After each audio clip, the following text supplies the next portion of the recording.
Welcome back, dear viewers. We are discussing plus 2 biology chapter number 13, that is organisms and population. Today we will discuss about the environment. Environment is the sum total of all external influences comprising both biotic and abiotic conditions that surrounds, interact and potentially influence an organism or biological community in its natural habitat. तो मोटे शब्दों में देखें तो जो environment है, जैसे किसी भी ऑर्गेनिज्म या बायोलॉजिकल कम्युनिटी की जो सराउंडिंग है उसको हम इन्वायरमेंट बोलते हैं। और उस सराउंडिंग में बायोटिक और एबायोटिक दोनों प्रकार के कंपोनेंट्स होते हैं जो कि जिसके साथ ऑर्गेनिज्म जो है वो इंटरेक्ट करता है। और जितनी भी सराउंडिंग है या इन्वायरमेंट है, जब वो सारे फैक्टर्स हैं, कंडीशंस हैं, वो उस ऑर्गेनिज्म या बायोलॉजिकल कम्युनिटी को इन्फ्लुएंस करती है। अब ऐसा कोई भी कंपोनेंट इन्वायरमेंट का जो ऑर्गेनिज्म को डायरेक्टली या इनडायरेक्टली इन्फ्लुएंस करता है उसको हम बोलते हैं environmental factor. So any component of the environment which directly और indirectly influences the organism in a specific way is known as environmental और इकोलॉजिकल फैक्टर। उसके बाद है अगला वेदर। एक होता है टर्म वेदर, एक है क्लाइमेट। जो वेदर है, it is a combination of atmospheric conditions of humidity, cloud cover, rainfall, sunshine, temperature, atmospheric pressure, visibility and wind occurring at a given place and given time is called as weather। तो किसी दिए गए समय में और किसी दिए गए जगह पर पर्टिकुलर ह्यूमिडिटी, क्लाउड कवर या रेनफॉल या सनशाइन या टेम्परेचर की क्या कंडीशंस रहती हैं उसको हम वेदर कहते हैं।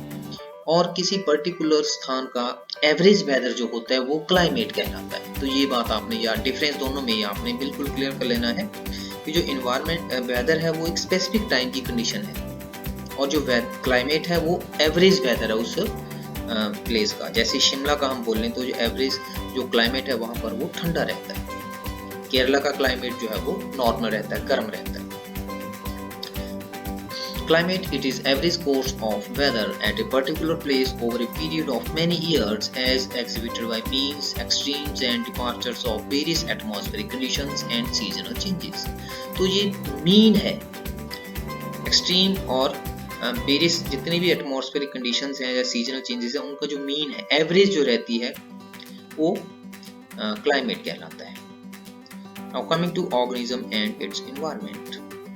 इकोलॉजी को अगर हम ऑर्गेनिज्म लेवल के ऊपर देखें तो ये इसको हम फिजियोलॉजिकल इकोलॉजी कह सकते हैं, क्योंकि ये ऑर्गेनिज्म जो है वो किस प्रकार से एनवायरनमेंट के साथ अडेप्टेड है उसके बारे में हमें समझने में ये हमें सहायता करती है। तो ecology at the organismic level is essentially physiological ecology which tries to understand how different organisms are adapted to their environments in terms of not only survival but also reproduction। We know that the rotation of our planet around the sun and tilt of its axis causes annual variations in the intensity and duration of temperature resulting in distinct season। तो जो temperature में variation आती है और जो distinct season की formation होती है वो दो चीज़ों के कारण होती है। एक तो रोटेशन के कारण, जो हमारी जो प्लेनेट है अर्थ उसकी रोटेशन होती है अराउंड द सन, और दूसरा है अपने एक्सिस के अराउंड जो टिल्टिंग जो होती है इसकी। इन दोनों चीज़ों के कारण डिस्टिंक्ट सीजन की फॉर्मेशन होती है। These variations together with annual variations in precipitation account for formation of major biomes such as deserts, rainforest and tundra। तो ये सारी वेरिएशंस और along with annual variation in precipitation, rain और snow में जितनी ज़्यादा वेरिएशन होती है दोनों मिलकर किसी भी जो मेजर बायोम्स होते हैं उनकी फॉर्मेशन में सहायता करती है। ये आप देख सकते हैं यहाँ पर ये मीन एनुअल टेम्परेचर है -15, -10, 5, 0, 5, 10, 10 सो ऑन। इस तरफ मीन एनुअल प्रेसिपिटेशन है। तो यहाँ पर ये बायोम का जो है वो डिस्ट्रीब्यूशन है। यहाँ डेजर्ट है, आर्कटिक एंड अल्पाइन टुंड्रा है, ये कॉनिफेरस फॉरेस्ट है, टेम्परेचर है, ट्रॉपिकल फॉरेस्ट है, ये ग्रासलैंड है। यहाँ पर जैसे जैसे टेम्परेचर कम होता जाता है पोलर रीजन है टुंड्रा, उसके बाद नीचे को हम आएंगे तो यहाँ वार्मर और यहाँ इस तरफ ड्राई है और इस तरफ वेट है। तो इस प्रकार से जो बायोम्स हैं उनकी फॉर्मेशन होती है। मीन्स जो वेजिटेशन है उसकी वैसे ही फॉर्मेशन होती है जिस प्रकार की इन्वायरमेंटल कंडीशंस होती हैं। Regional and local variations within each biome lead to formation of wide variety of habitats। तो एक बायोम में जो रीजनल या लोकल वेरिएशंस होती हैं उसके कारण बहुत सारी जो हैबिटेट्स हैं उनकी फॉर्मेशन हो जाती है। Major biomes of India are tropical rain forest, deciduous forest, deserts and sea coasts. तो ये आप देख सकते हैं यहाँ पर मेजर बायोम्स हैं इंडिया के। ये ट्रॉपिकल रेन फॉरेस्ट है, ये डेसिडस फॉरेस्ट है, ये डेजर्ट है और ये कोस्टल एरिया सी कोस्ट है।